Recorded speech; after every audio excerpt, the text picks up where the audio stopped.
Pues bienvenidos a El Debate. Hoy nos adentramos en un fenómeno que define nuestro tiempo, la migración.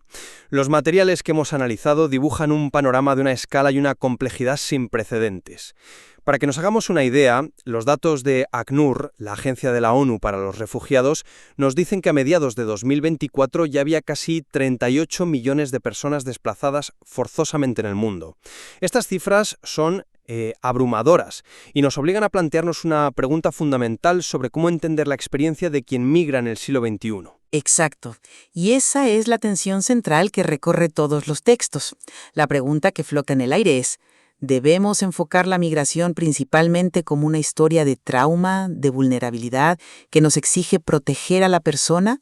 O, por el contrario, la entendemos como una manifestación de iniciativa, de resiliencia, de personas que activamente construyen nuevas realidades que van más allá de las fronteras. Yo, la verdad, me inclino decididamente por la primera visión. Desde mi punto de vista, la experiencia migratoria actual está marcada por un nivel de estrés tan brutal que está generando cuadros de salud mental nuevos, como el llamado síndrome de Ulises. Esto nos obliga, casi moralmente, a centrarnos en la vulnerabilidad y en la protección de estas personas. Pues fíjate, yo creo que ese enfoque, aunque sea bien intencionado, se queda corto. Sostengo que mirar la migración solo a través de la lente de la patología y la vulnerabilidad, es que es reduccionista. Propongo que es mucho más útil y completo analizarla desde el concepto del transnacionalismo, que ve al migrante como lo que es, un agente, una actora, que construye realidades sociales muy complejas que conectan países y culturas. Mi postura parte de una realidad clínica, casi tangible. Hablo del síndrome de Ulises, también conocido como el síndrome del inmigrante con estrés crónico y múltiple. Y quiero dejarlo claro, esto no es simplemente estar triste o echar de menos tu casa, es un cuadro de salud mental emergente y muy severo. Se produce porque el viaje migratorio hoy somete a la gente a un nivel de estrés que, como dicen los textos, literalmente supera la capacidad de adaptación de los seres humanos. Perdona que te interrumpa, pero me parece importante subrayar esa idea. No hablamos de un estrés normal, sino de algo que quiebra los mecanismos de afrontamiento de una persona. Exactamente. El psiquiatra Joseba Achotegui lo describe a través de 7 duelos. Pensemos en lo que eso significa en la práctica. No es solo echar de menos a tu familia, es perder el sonido de tu idioma en la calle, el sabor de la comida de tu madre, la sensación de ser entendido sin temer que explicarte. Es el duelo por la familia, por la lengua, por la cultura, por tu tierra, por tu estatus social, incluso el duelo por la seguridad física. Son 7 pérdidas fundamentales y simultáneas. Y esta visión no es solo de un autor. Los manuales de la Organización Internacional para las Migraciones, la OIM, o de la Oficina del Alto Comisionado de las Naciones Unidas para los Derechos Humanos, la ACNUD, están llenos de protocolos que refuerzan esto. Hablan de la necesidad de identificar la vulnerabilidad a todos los niveles, individual, comunitario, estructural. Proponen ayudas concretas, asistencia legal, sanitaria, de alojamiento. Me parece que es darle la espalda a un sufrimiento inmenso y documentado. Entiendo perfectamente la fuerza de ese argumento y, no niego en absoluto las dificultades y el dolor del proceso migratorio. Sería absurdo hacerlo.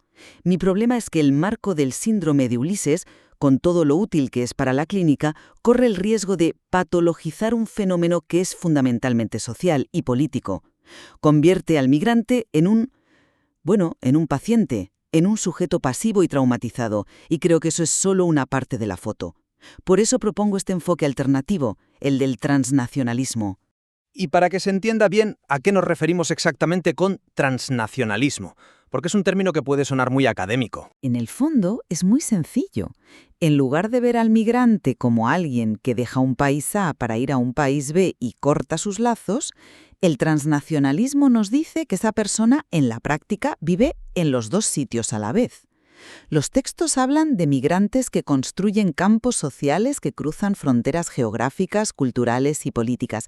Dicho de otro modo, mantienen lazos familiares, mandan remesas que sostienen economías, participan en la política de su país desde la distancia y a la vez, aquí, crean negocios, revitalizan barrios y desarrollan identidades que son múltiples, que son flexibles. No son víctimas pasivas, son agentes que están redibujando el mapa social. Este enfoque choca de frente con lo que los sociólogos llaman nacionalismo metodológico. Que sería la tendencia a verlo todo desde la perspectiva del Estado-nación como una unidad cerrada y homogénea. Justo. Es la idea de que la sociedad ocurre dentro de las fronteras de un país y cualquiera que venga de fuera es una anomalía, un problema a gestionar. El transnacionalismo rompe esa caja. Nos muestra que las vidas de las personas son mucho más fluidas que las líneas de un mapa. Por eso creo que ofrece una visión más completa, que no niega el sufrimiento, pero lo integre en un marco más amplio de estrategia, de creación de redes y sobre todo de resiliencia. Vale. Veo la utilidad teórica de un marco que resalta la agencia, pero cuando bajamos a los datos, la realidad es que es abrumadora y nos golpea con la vulnerabilidad. El informe de ACNUR que mencionábamos habla de un recrudecimiento brutal del desplazamiento forzado. Pone el ejemplo de Haití, donde la violencia de las pandillas mató o hirió a 2.500 personas en solo 6 meses. La gente no huye por gusto, huye para salvar la vida. Y si miras el manual de la OIM, es básicamente un compendio de protocolos para asistir a víctimas de violencia, de explotación, de abuso. La existencia misma de estos marcos de protección internacional, de estas agencias de la ONU, demuestra que la vulnerabilidad no es un factor más, es la condición primordial para muchos.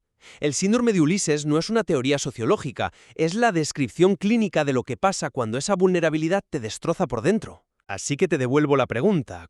¿Cómo hablamos de agencia cuando el estrés ha superado la capacidad de adaptación de una persona? Es que creo que el error está en plantearlo como una dicotomía, como si fueran mutuamente excluyentes. Y no lo son. Una persona puede ser extremadamente vulnerable en un aspecto de su vida y, a la vez, ejercer una agencia enorme en otro. Centrarse solo en la vulnerabilidad nos da una narrativa de victimización que es incompleta y, me atrevería a decir, un poco paternalista. Por ejemplo, uno de los estudios que analizamos habla de las familias transnacionales. Muestra cómo en muchos casos son las mujeres las que se convierten en el primer eslabón de la cadena migratoria. Toman una decisión estratégica de un coraje inmenso, reorganizan por completo los roles familiares y ejercen lo que el texto llama una maternidad transnacional, cuidando de sus hijos a miles de kilómetros. Eso es un acto de agencia brutal en condiciones de dificultad extrema. Admito que el concepto de maternidad transnacional es un ejemplo potente de agencia. Pero mi duda es si esos actos de resiliencia son la norma o son la excepción heroica. Los protocolos de la OIM no están diseñados para los héroes, están diseñados para la masa, para la vulnerabilidad sistémica que afecta a la mayoría. ¿No corremos el riesgo al centrarnos en esos ejemplos de éxito de crear políticas basadas en los casos más resilientes, dejando desprotegidos a los que no tienen esas herramientas? Es una buena pregunta, pero yo le daría la vuelta. ¿No corremos el riesgo, al centrarnos solo en la vulnerabilidad, de crear políticas que solo asisten pero no empoderan? Mira, otro ejemplo de los textos. El análisis de los enclaves de migrantes en Santiago de Chile. Demuestra cómo la actividad comercial de los inmigrantes peruanos o colombianos revitaliza zonas urbanas que estaban degradadas, crean negocios, generan empleo, pagan impuestos. Son actores económicos y sociales de primer orden, no solo pacientes o víctimas a las que tender en un centro de salud. La resiliencia y la estrategia conviven con el sufrimiento. Están ahí, y si no las vemos, nuestro diagnóstico es incompleto. Hablemos entonces de uno de los mayores generadores de estrés y vulnerabilidad: el Estado y sus fronteras. Para la persona que migra, la frontera no es una línea en un mapa, es un muro, una fuente constante de ansiedad y peligro. El documento de la ACNUR establece principios clarísimos para que los estados protejan los derechos humanos en su gestión fronteriza, que eviten la detención arbitraria, que garanticen el acceso a la salud, y lo hacen porque la norma es que no se cumple. El estudio chileno que mencionas también habla de las trayectorias de no ciudadanía, de esa precariedad legal permanente en la que viven muchos. Ese limbo legal es un factor de estrés fundamental que contribuye directamente al malestar psicológico del que hablo. El Estado tiene una obligación primordial de proteger, y su fracaso a la hora de hacerlo es una de las causas directas del trauma. Estoy completamente de acuerdo en que el Estado es un actor clave y que sus políticas fronterizas son a menudo hostiles y deshumanizantes. Pero de nuevo, creo que los migrantes no son meros receptores pasivos de esas políticas. Los textos sobre transnacionalismo argumentan algo que me parece fascinante: que los migrantes dinamizan las fronteras, las convierten en espacios vivos, porosos. El análisis de la frontera entre Arica, en Chile, y Tacna, en Perú, es un ejemplo perfecto. Oficialmente es una línea de separación estricta.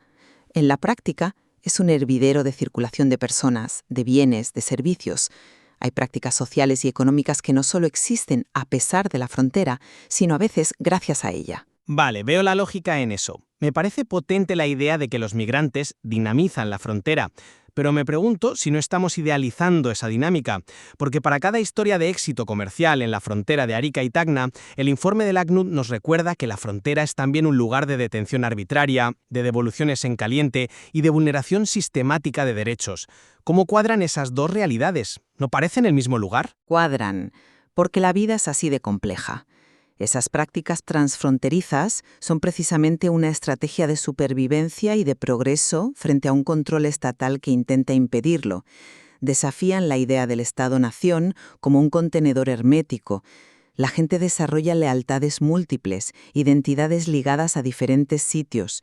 Demuestran que la realidad social es mucho más fluida de lo que las demarcaciones estatales quieren hacernos creer. La frontera es a la vez un lugar de opresión y un lugar de oportunidad. Ambas cosas son ciertas. Pero, al final, el valor de un marco teórico se mide por su utilidad práctica. Y aquí creo que mi punto es más sólido. El modelo del síndrome de Ulises nos lleva a intervenciones claras, directas y necesarias. Si identificamos un cuadro de estrés crónico y múltiple, la respuesta es apoyo en salud mental, es terapia de grupo para elaborar esos duelos migratorios, es atención psicosocial. El vídeo de la Universidad CUNY que vimos lo deja muy claro. Una intervención eficaz tiene que basarse en una evaluación rigurosa de los factores de estrés y de los síntomas. Es un enfoque pragmático, sanitario, orientado a aliviar un sufrimiento real y documentado aquí y ahora. Como dice una de las expertas en la charla, humanizar al migrante pasa primero por reconocer y tratar su trauma. O psicológico puede pasar por alto los recursos que el propio migrante y su comunidad ya tienen. Y esto es fundamental. Los textos describen las redes migratorias como una forma de capital social.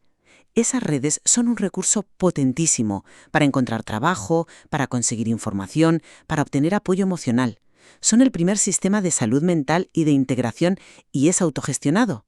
Un enfoque transnacional no te lleva a abrir una clínica, te lleva a pensar en intervenciones de otro tipo, orientadas al empoderamiento. Por ejemplo, Apoyar las empresas que montan los migrantes. ¿Por qué no agilizar los trámites de reunificación familiar, que es uno de los mayores anhelos y una fuente de estabilidad emocional tremenda? O reconocer sus formas de participación política, tanto aquí como en su país de origen. La investigación también muestra algo muy interesante. Ante una recepción hostil, los grupos de migrantes a menudo desarrollan una etnicidad reactiva, es decir, refuerzan sus lazos internos, su solidaridad y su autoafirmación como colectivo. Eso no es un síntoma que haya que tratar, es una estrategia de resiliencia que hay que comprender y apoyar. Se trata de fortalecer los recursos que ya existen, no de tratar a la gente como si fueran, como lienzos en blanco y rotos. en resumen, y volviendo a mi punto inicial, la evidencia del profundo malestar psicológico que hemos conceptualizado como el síndrome de Ulises, junto con las vulnerabilidades sistémicas que detallan los marcos de protección internacional, confirman para mí que nuestra principal responsabilidad es reconocer y abordar el sufrimiento que va de la mano de la migración contemporánea.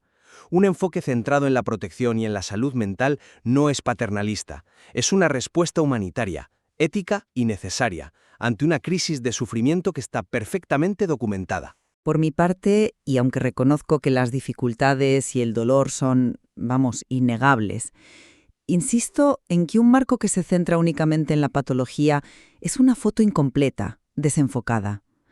La perspectiva del transnacionalismo nos revela a los migrantes como lo que son en su totalidad, agentes capaces de navegar sistemas complejos, de construir nuevas realidades sociales y de desafiar nuestras ideas preconcebidas sobre qué es una nación o una frontera.